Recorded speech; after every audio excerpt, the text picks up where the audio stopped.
so welcome back to my channel. Today we'll be talking about the UCAT and in particular the first section. If you haven't seen any of my videos, you should probably check them out.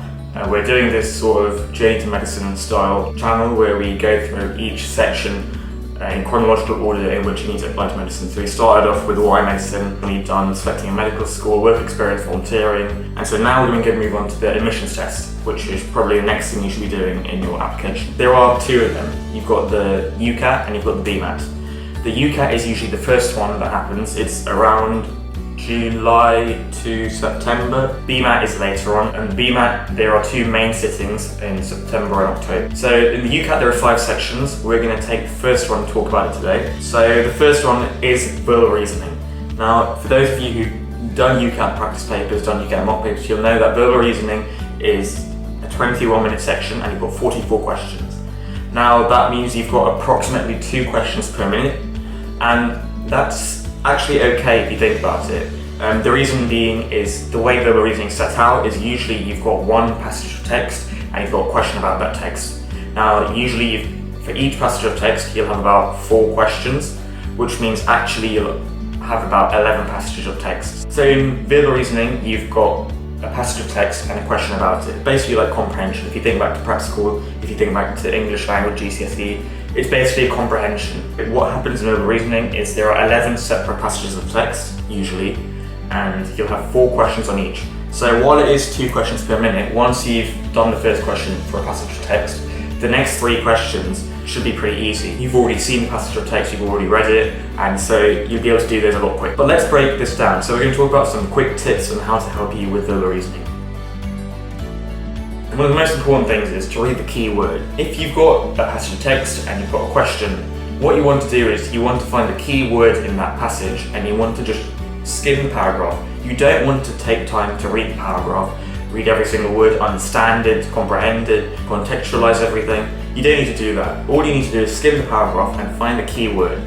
For example, if a question asks you, how long does it take for a man to swim the Atlantic Ocean?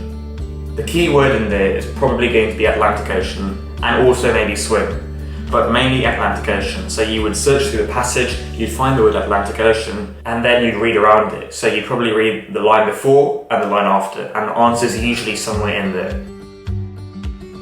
The second thing is trust the passage. Don't bring any external thinking into this. Everything that you need to know will be in the passage. If it says that spaghetti grows on trees, trust that spaghetti grows on trees. If it says the moon is made out of cheese, then the moon is made out of cheese. Everything in the paragraph is true. There's no external thinking required. All you need to know is that every single fact, scientific fact, biological fact, everything there is correct in the paragraph. Do not bring any external thinking in, just trust the paragraph. So that's the second tip. The third tip is skim the passage. So what you want to do is you want to skim the passage.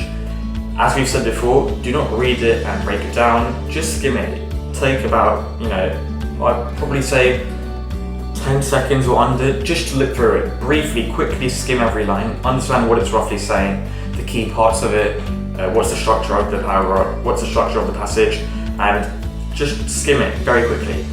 The questions will often reveal exactly what you need to look for. Sometimes you may not actually need to read the paragraph completely. So just skim it very quickly and then move on to the question.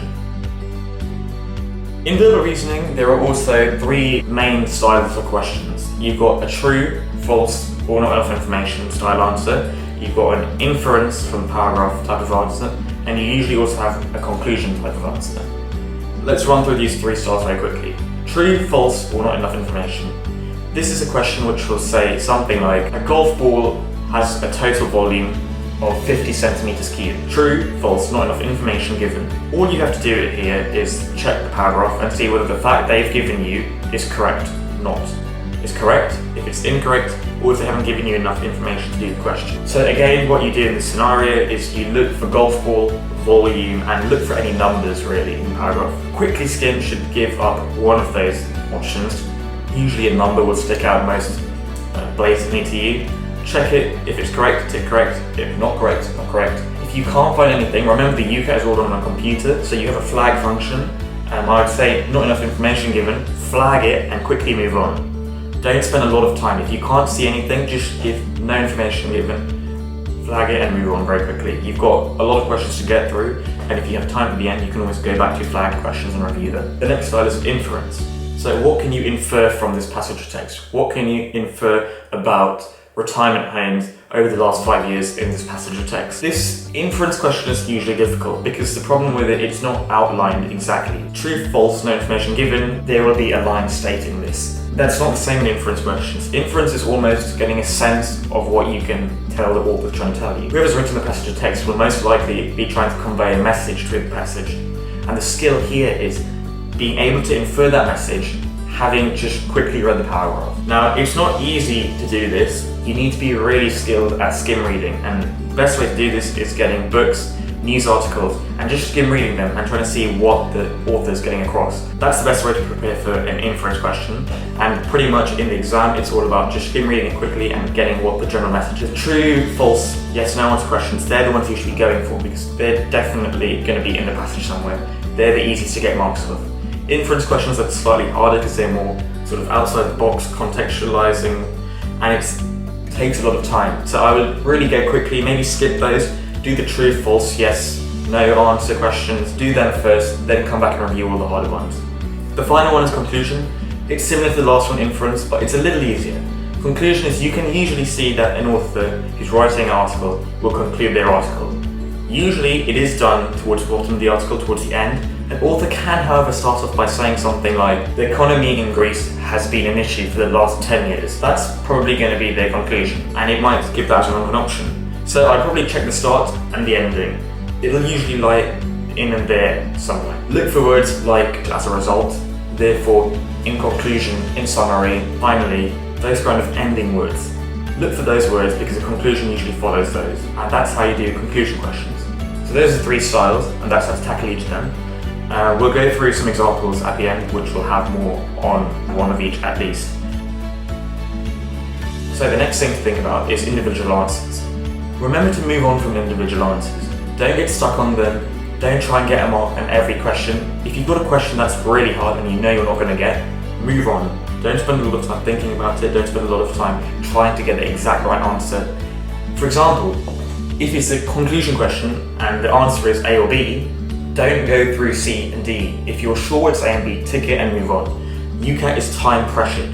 You can't take time from another section and use it for verbal reasoning. Once your verbal reasoning 20 minutes are up, that's it, it's over. You need to move on to the next section. So if you found an answer and you definitely think it's correct, you're at least 95% sure it's correct, tick it, flag it, and move on. The flag function is one of the most important functions on the UCAT. If you're just not sure of an answer, but you think you've got it, tick it immediately, flag it, and then move on. Examiners tend to put easier questions towards the final parts of the verbal reasoning, and this applies actually to any section of the UCAT. Harder questions will be at the beginning, easier questions will be towards the end, because they want you to get stuck early on, which means you have less time for the easier questions.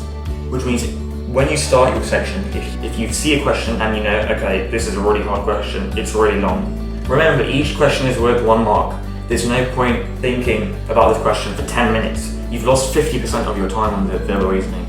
If it's taking more than 10-15 seconds, even though you've got 30 seconds for a question, I would say limit yourself to 20 minutes. If it's taking over 20 minutes, move on. You always want some time at the end to check answers, and you want to have a lot of time for each question.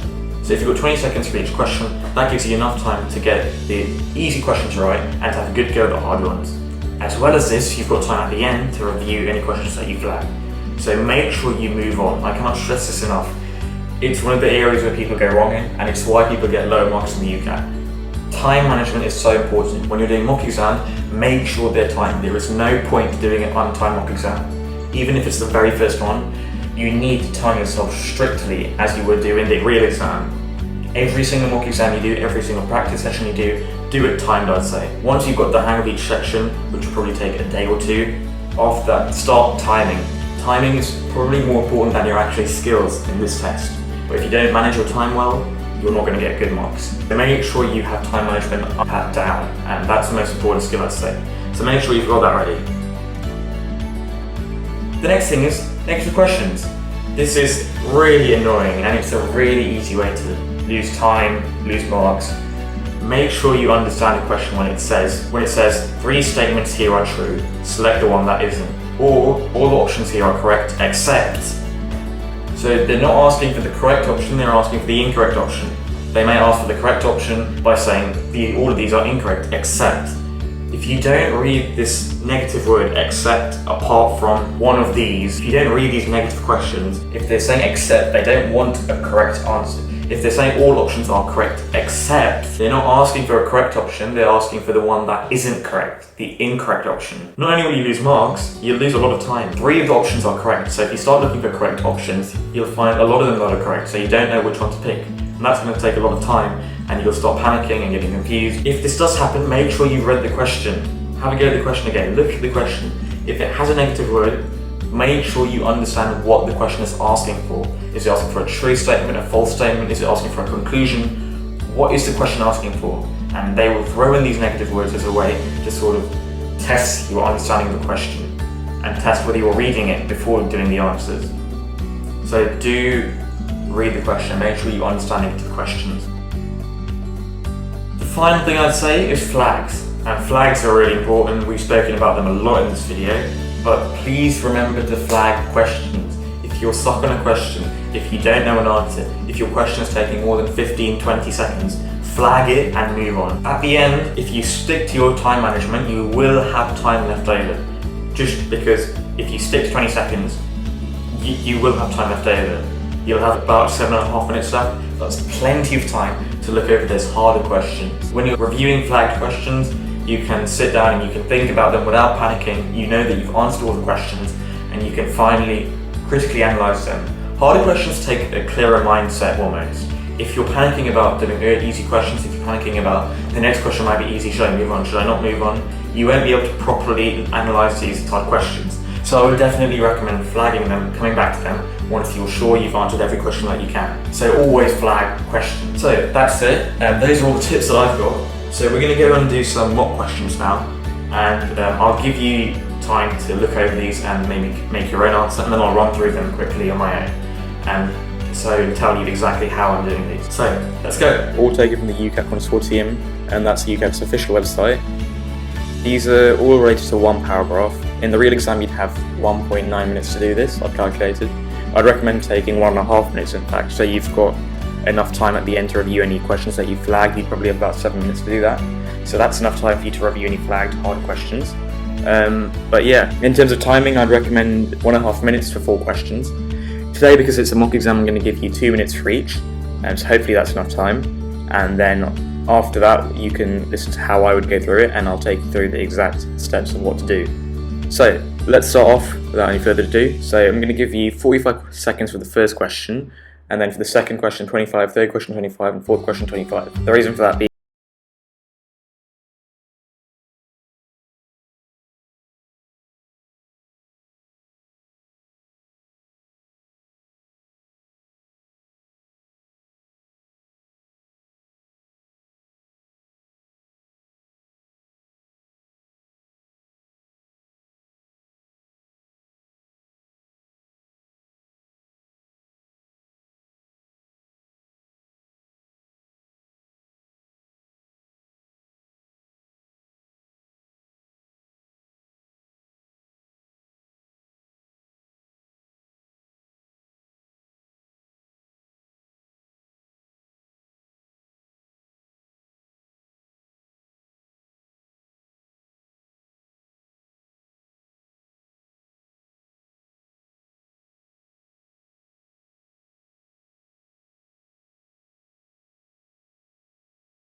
you've managed to have a go at those questions. If you haven't got any answers, don't worry about it. This is just a practice video anyway. You'll have more time to practice these questions in more detail later on. Alright, so hopefully they've given you enough time to go over those questions. So I'm going to go through these questions, all 4 of them, and hopefully you should now see what you've gone wrong in or what you've got correct and why.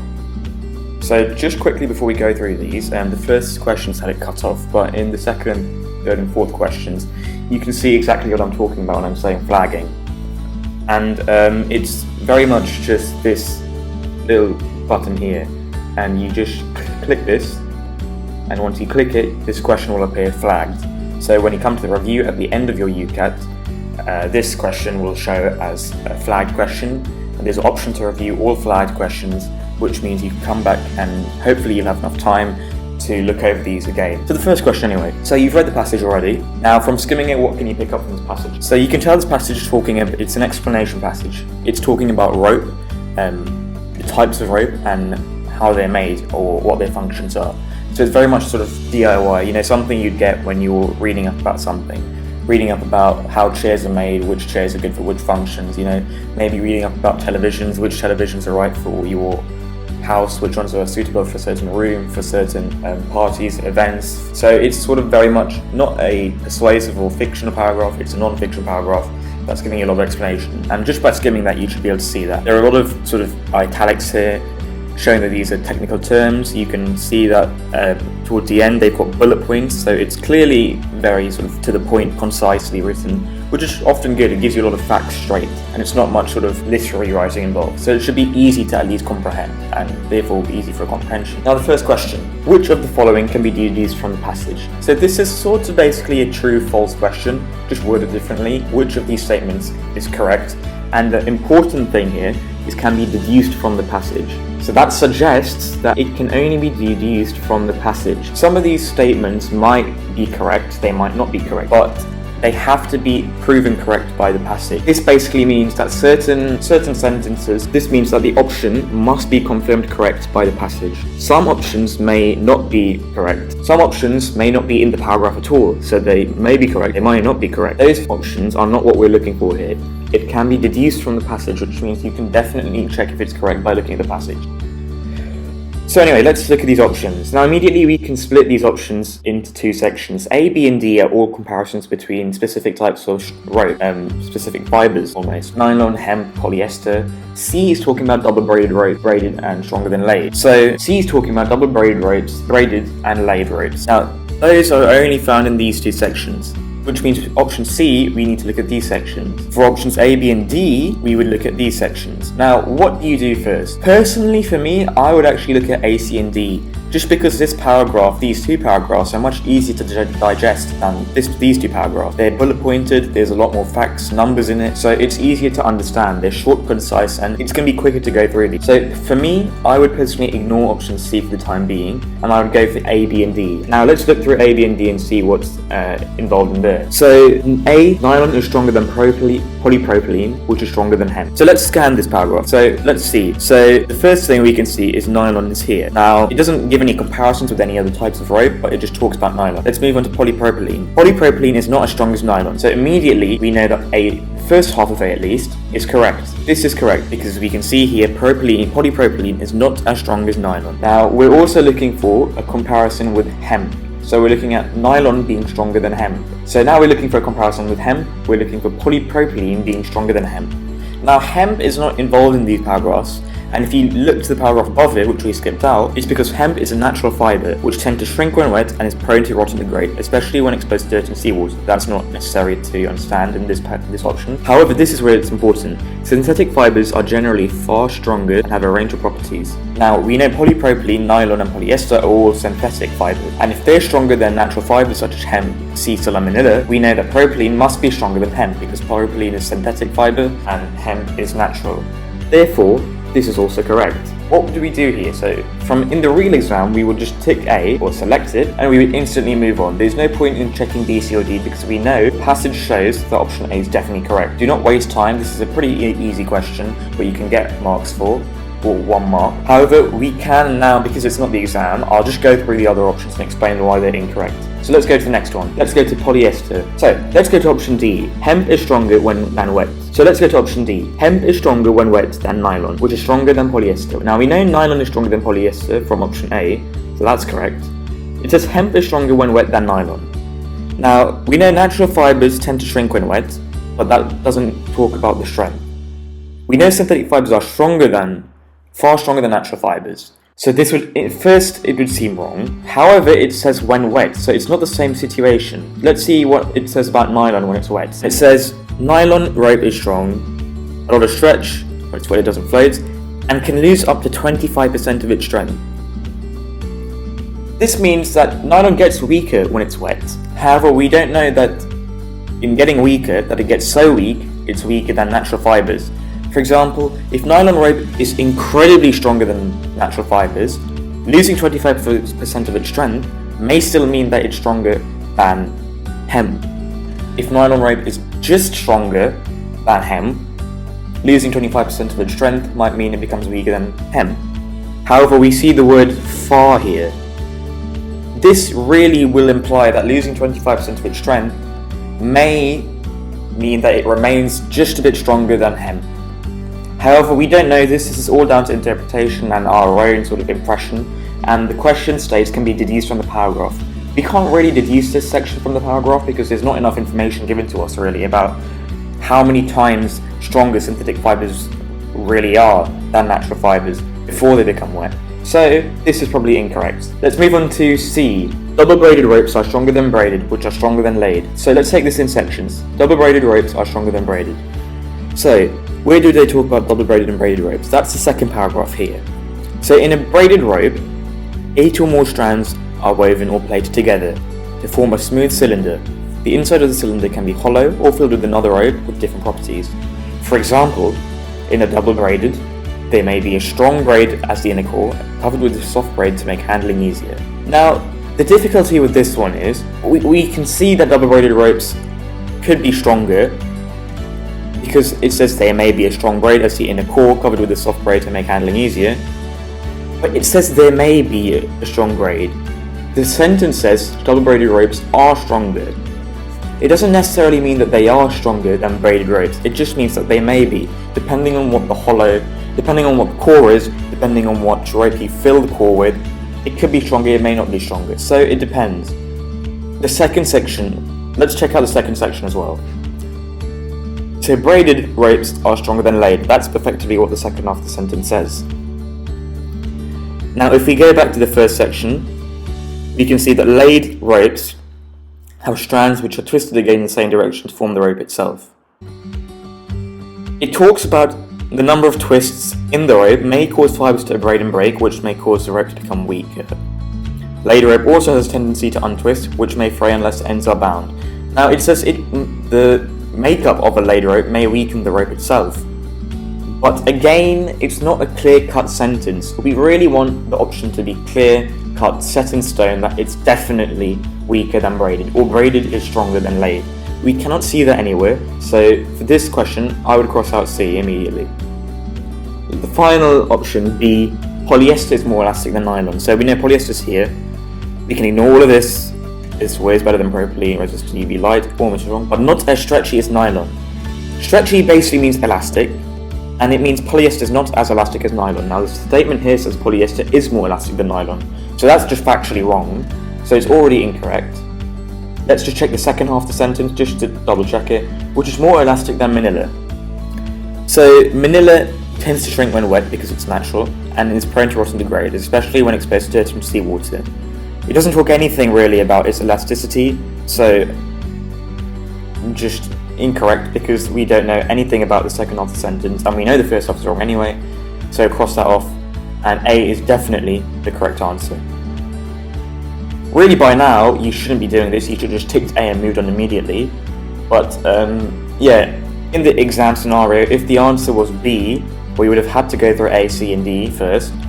If the answer was C and D, we would have had to go through A first, but again, we're lucky in this scenario it's A, so we can just tick A and move on. If you really think that you want to check it again, flag it, it's just here, it's cut off in this slide, but just click flag and then come back to it at the end. Please do not waste any more time than you do when skimming the paragraph and actually answering the question, because remember, there are 44 questions in the verbal reasoning section. That's actually a lot of questions if you do a mock exam. So please do not waste any more time than is necessary by checking answers which you already know you've got the right one. So just move on very quickly, and let's go to the second question. Which of the following conclusions about rape is the author most likely to agree with? Now, this question is a conclusion question. If we just go to the next question, we can see that this is a true-false question, and we can see that this is a single answer question. So I would instantly actually flag this question and move on, because it's a conclusion question and it's a little difficult, and it might take time. I would flag the question and move on. But because we're going through the questions, let's see if we can get this done. So, which of the following conclusions about rape is the author most likely to agree with? Their use should be task dependent, they can be over expensive, their differences in properties are subtle, the stronger the rope the better then. First of all, this stands out to me because it's a very simple answer, they can be over expensive. Is there any mention of cost in the paragraph? Now we've skimmed it and we couldn't really find anything. Let's just skim it one more time very quickly. So first paragraph, can't see anything. Second paragraph, can't see anything.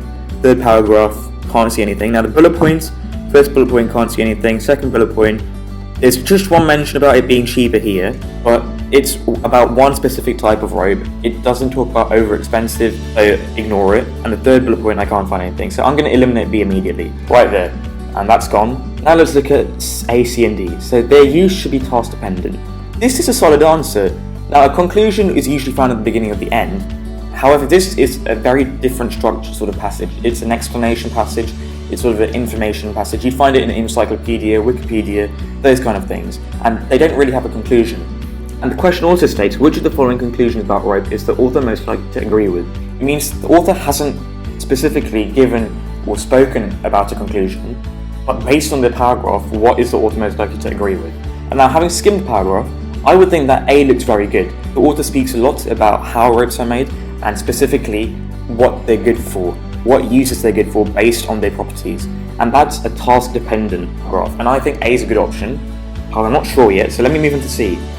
Let me move on to C. Now, their differences in properties are subtle. That's also a good idea because at first thought, it looks like the differences in properties may be subtle because there's a lot of talk about how different ropes have different properties, how they act differently. So I'm just going to leave C on its own and go to D. Now, the stronger the rope, the better. The author does talk a lot about strength of ropes. He talks about nylon rope being strong, propylene not being strong as nylon, natural fibres being less stronger, or synthetic fibres being far stronger generally than the natural ones. However, he doesn't state anywhere that stronger ropes are better. And so I'm going to immediately get rid of D, and I'm going to compare A and C now. C and A. Their differences in properties are subtle. Now, that's the one I'm just not quite sure about, because if you look carefully, nylon rope, for example, is degraded by water and UV light. The propylene deteriorates in your UV light and may melt if subjected to heat, such as friction. Polyester, however, weighs better than propylene and is resistant to UV light. So one type of string is resistant to UV light, and another completely degrades when exposed to UV light. That doesn't seem like a subtle difference, that's the polar opposite. One of them is resistant to UV light on this side of the scale, and then you've got all this side of the scale where some of them may degrade, some of them may not degrade, and then you've got one which is completely resistant. Now that's a polar opposite really, and it doesn't seem like there's much of a subtle differences here. So for me, A seems a lot better than C. I'm going to eliminate C because of that, and I'm going to go with A. Turns out A is right, A is the correct answer, and so we were right in assuming that. And so this was a hard question. For this one, you've definitely got to flag it for me. It's a conclusion, it doesn't seem really easy because there's no outlined conclusion anywhere in the paragraph. So I would immediately go for flag for review and move on. But A was the correct answer. If you got that, congratulations. That's a really difficult question actually, under the time conditions that I gave you. But yeah, really well done. Really for this question, you should take more than 25 seconds from your, at the end you should have about 7 minutes left over. You should take about a minute to answer questions like these. Hopefully you shouldn't have too many left over. But yeah, it was a difficult question to answer in the time I gave you, so if you did get it right, well done. If you didn't, don't worry, this was a hard question. But let's look at the next question anyway. So using the information passage, the following statements are true about nylon except. Now this is the biggest word in this question, except. We are not looking for a true statement, we are looking for a false statement, something that's incorrect, remember. So, nylon, let's look at A. Nylon, let's look at all the options. Immediately, there's no real options that stand out. They all look pretty similar. They're all about the properties, so let's just take it in chronological order. Let's just take it in order of letters. So option A, it's the strongest fibre. Now, we know from doing previous questions that nylon is stronger than propylene, and polypropylene is similar strength to polyester, just more cross out A. Fibre absorbs water when wet. Now, we know nylon rope, when it's wet, doesn't float, and that most likely means that it absorbs water in order for it to become heavier and sink. Now we've got C. It's the only fibre degraded by rot. We know it is degraded by rot, so that's correct. We know that polypropylene doesn't talk about rotting. We know polyester doesn't talk about rotting, and we know that therefore nylon is the only fibre degraded by rot. However, these are synthetic fibres.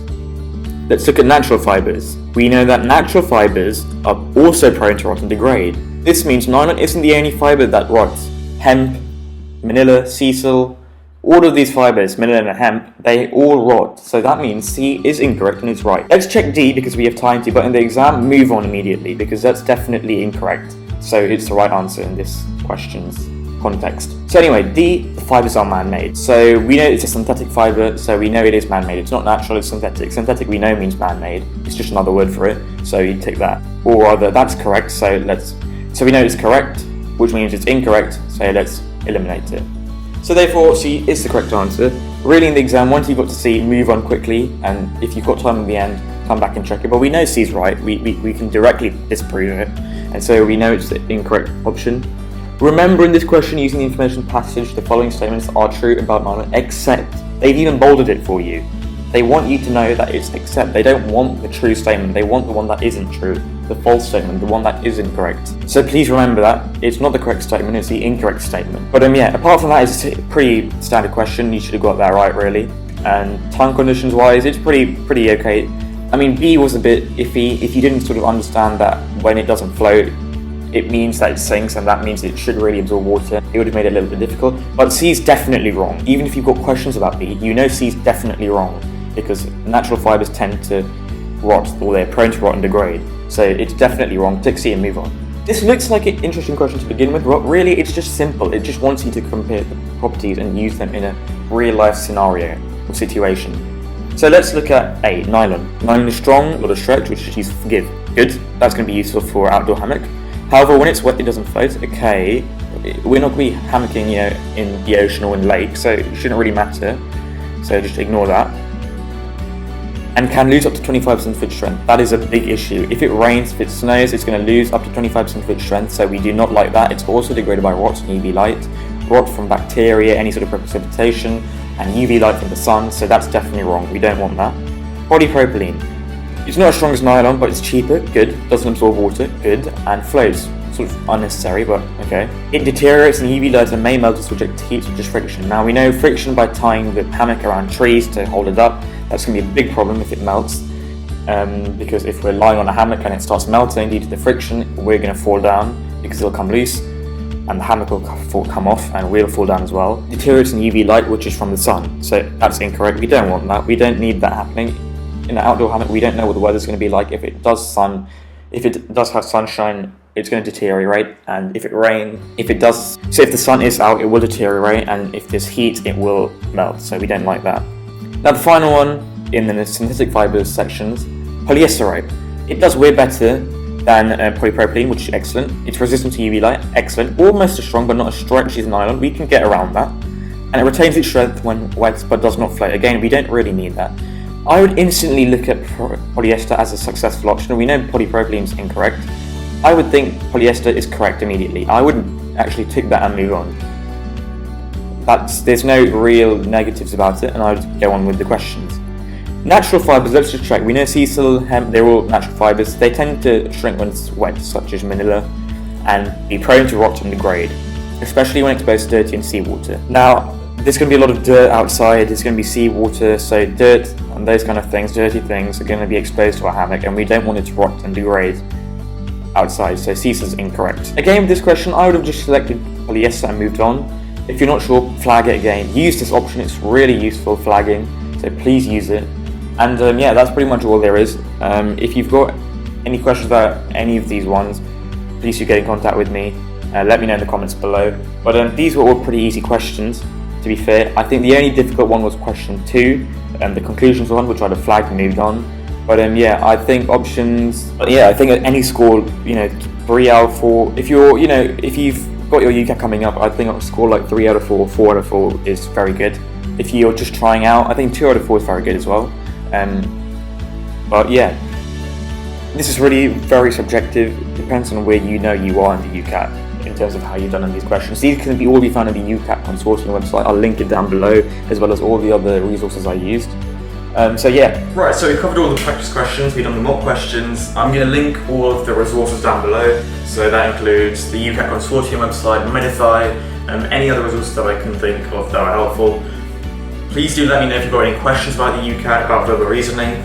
Email me, drop them in the comments below. Subscribe, remember to tune in. I'm going to release the next video about decision making or quantitative reasoning. I can't remember which comes next, but one of them comes next, so I'll release that.